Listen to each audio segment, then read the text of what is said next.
நாட்டுப்புற கதை. அதுல ஒரு கணவன் மனைவி இருக்கிறாங்க. புதிதாக திருமணமானவங்க. அந்த கணவன் ஒரு பயங்கரமான முட்டாள். யார் என்ன சொன்னாலும் அப்படியே நம்பிடுவார். யார் என்ன சொன்னாலும் அதை அப்படியே கேட்பார். அப்படிப்பட்ட ஒரு ஆள். இருக்கிற பணத்தை எல்லாம் அவர் ஏற்கனவே இழந்திருப்பார்ல. எப்படிப்பட்ட மனுஷன்ட்ட என்ன செல்வம் இருக்கும்? ஒண்ணுமே இல்லை. இந்த மனைவி பார்த்தா வீட்டுல ஒரே ஒரு மாடு இருந்தது. கணவனை கூப்பிட்டு சொன்னா, என்னங்க இந்த மாடை ஒரு நல்ல விலைக்கு வித்துட்டு வாங்க. இந்த மாடை வித்துட்டு நீங்க கொண்டு வர்ற காசை வச்சு நான் ஏதாவது ஒரு சின்ன தொழில் வீட்டு பக்கத்திலேயே தொடங்கி நம்ம பிழைக்கிறதுக்கு ஒரு வழி செய்யறேன். அவ புத்திசாலி மனைவி. சரிம்மா, கண்டிப்பா செய்யறேன், கவனமா கேளுங்க, நல்ல விலைக்கு வித்துட்டு வரணும் என்ன அப்படின்னு மாடை கொடுத்து வாசல் அனுப்பி வைக்கிறான். பக்கத்துல ஒரு பெட்டி கடைக்காரர் இருக்காரு, இவங்க வீட்டுக்கு அடுத்தவர். அந்த ஆளுக்கு தான் நம்மால் நமச்சிவாயத்தை பத்தி தெரியுமே. இவன் ஒரு அடி முட்டாள், யார் என்ன சொன்னாலும் நம்புவான். இந்த அம்மா பாவம் மாடை போய் இவங்கிட்ட கொடுத்து விற்க சொல்லுதே, இவனை நல்லா ஏமாத்திட்டோம்னா இவங்க வீடை கூட நம்மளால ஏமாத்தி எழுதி வாங்கிட முடியும்ட்டு அவன் பின்னாடியே போறார். இவன் மாடை கொண்டுகிட்டே போறான். மாடு அங்கிட்டு இங்கிட்டு குதிக்குது. இவன் கஷ்டப்பட்டு எடுத்துட்டு வர்றான்.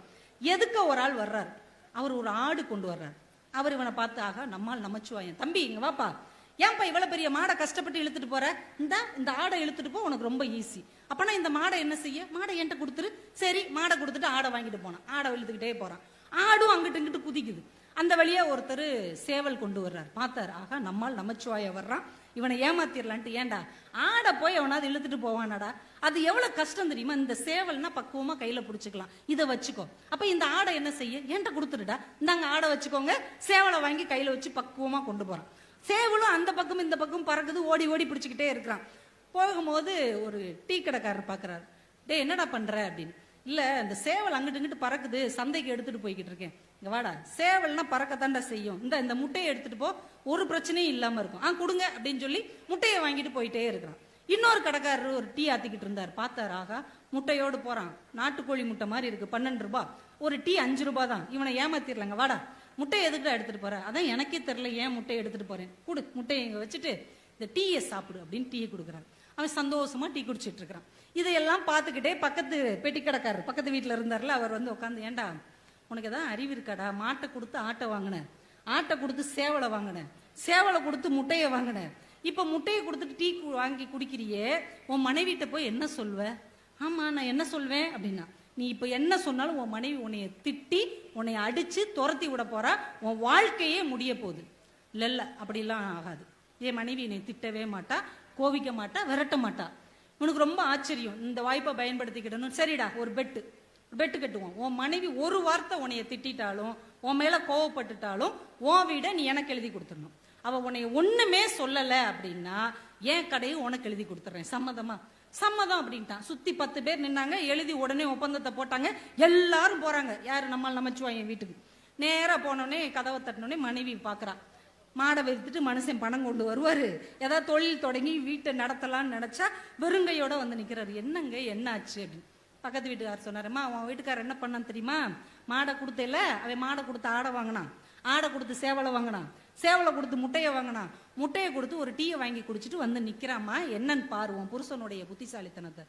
ஏங்க இவங்க சொல்றது உண்மையா? ஆமாம்மா. டீ குடிச்சிங்களாங்க? ஆமா.